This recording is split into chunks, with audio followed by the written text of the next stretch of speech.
Hi friends, ఎలా ఉన్నారు? ఈరోజు వీడియో ఏమిటి అంటే బెండకాయ తాలింపు కూర అనమాట. టేస్ట్ అయితే సూపర్లా ఉంటుంది. చూస్తుంటేనే టెంప్టింగ్గా ఉంది.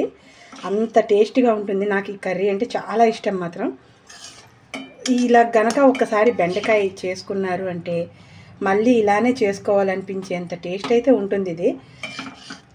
ఇది తిన్నవాళ్ళు ఇంకా తినాలి అనిపించేలా ఉంటుంది అనమాట. ఓకే, ఇది ఎలా చేయాలో ఏంటో ముందైతే ప్రాసెస్లోకి అయితే వెళ్ళిపోదాం. ఇంకా దానికోసం ముందైతే ఇవ్వండి, ఇలా చూడండి, ఇవి చిట్టి వడియాలు అంటారు కదా. ఈ వడియాలు అయితే మనం ముందు ఫ్రై చేసుకుందాం. ఇవి ఫ్రై చేసుకున్నాక మిగతా చూద్దాం. ఇవ్వండి, ముందు ఇవ్వండి, ఇప్పుడు కడాయి అయితే పెట్టుకున్నాం. దీనికోసం ఆయిల్ వేసుకొని ముందులా వడియాలు అయితే ఫ్రై చేసుకున్నాం కదా. అయితే అది అయిన తర్వాత ఇప్పుడైతే ఇదిగోండి వేరే కడాయి అయితే పెట్టుకున్నాను. ఇందులో ఒక 2 టేబుల్ స్పూన్ అంతా ఆయిల్ అయితే వేసుకుందాం. ఆయిల్ వేసుకున్నాక ఇవన్నీ ముందు వెల్లుల్లి అయితే ఇలా చితక్కొట్టుకుని ఇందులో వేసుకుందాం. నెక్స్ట్ మనం కూరే తాలింపు కూర కాబట్టి తాలింపు గింజలు అంటే ఆవాలు 1/2 టీ స్పూను, జీలకర్ర 1/2 టీ స్పూను, ఈ 2 శనగపప్పు, మినపగుళ్ళు ఈ 2 టీ స్పూన్లు వేసి మొత్తం వేసేసాను.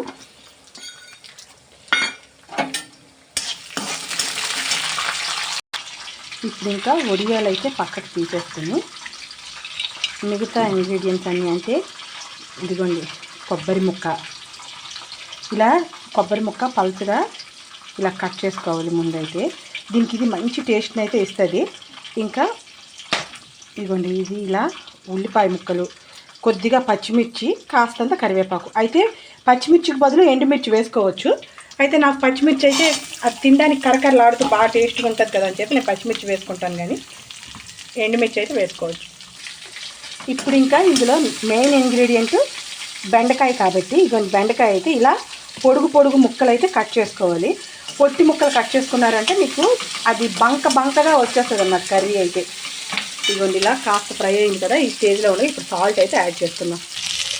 మీ టేస్ట్కి తగ్గ సాల్ట్ని అయితే యాడ్ చేసుకోండి. దీనికి ఇదిగోండి పులుపు అయితే వేస్తాం కాబట్టి ఇంత సాల్ట్ అయితే పడుతుంది.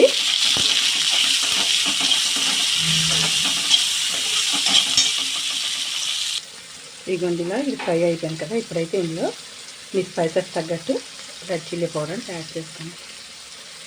ఇలా చేస్తే నాకు అసలు చాలా ఇష్టం అన్నమాట. పిల్లల కోసం ఫస్ట్ అయితే బెండకాయ ఫ్రై చేసేసాను. ఇదిగోండి, ఇంకా గోంగూర పచ్చడి నా కోసం ఇలా చేసుకుంటున్నాను అన్నమాట. మరి ఇంకా ఆయన కానీ బాబు కానీ తినరు అనమాట. కాస్త కూస్తో పాపే తింటుంది. ఇవన్నీ బెండకాయ ముక్కలు అయితే యాడ్ చేసేసాను. టేస్ట్కైనా కనీసం చూస్తుంది, కానీ పాప అయితే, బాబు అయితే అసలు ఈ పులుసు కూర ఏదైనా వండామంటే అస్సలు తినడు అనమాట వాడైతే. అందుకని వాళ్ళిద్దరికి ముందు మార్నింగ్ స్కూల్కి అయితే బాక్స్కి బెండకాయ ఫ్రై చేసేసి ఇలా వండుకుంటున్నాను. నేను కాస్త తినేసి పాపకు కాస్త ఉంచేస్తే అయిపోతుంది. ఇలాగ చింతపండు పులుసు అయితే తీసేద్దాం. ఇప్పుడు ఇంకా చిన్న ఇంత బెల్లం ముక్క అయితే పడుతుంది, వేసేసి ఒక్కసారి కలుపుకొని ఈ వడియాలు కూడా ఇందులో వేసేసి ఈ చింతపండు పులుసుని మొత్తం ఇందులో వేసేస్తాను.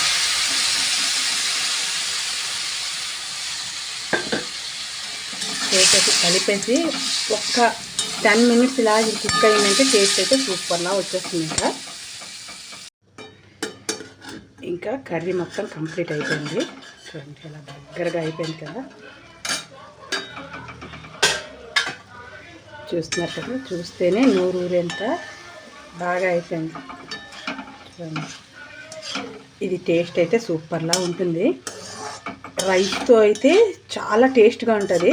అలానే మనం ఇది ఇడ్లీతో కానీ, మరి కొంచెం జ్యూస్గా దించుకొని ఇడ్లీతో కానీ, రాగి సంకటితో కానీ, జొన్న సంకటితో కానీ సూపర్ టేస్ట్ అయితే ఉంటుంది. ఇంకా ఇదైతే మనం డిష్ అవుట్ చేసేసుకొని సర్వ్ చేసేసుకోవడం. ఓకే ఫ్రెండ్స్, ఈ వీడియో కనుక మీకు నచ్చితే లైక్ చేయండి, షేర్ చేయండి, సబ్స్క్రైబ్ చేయండి, ట్రై చేయండి, కామెంట్ చేయండి. Watch our channel Keerthi creatives.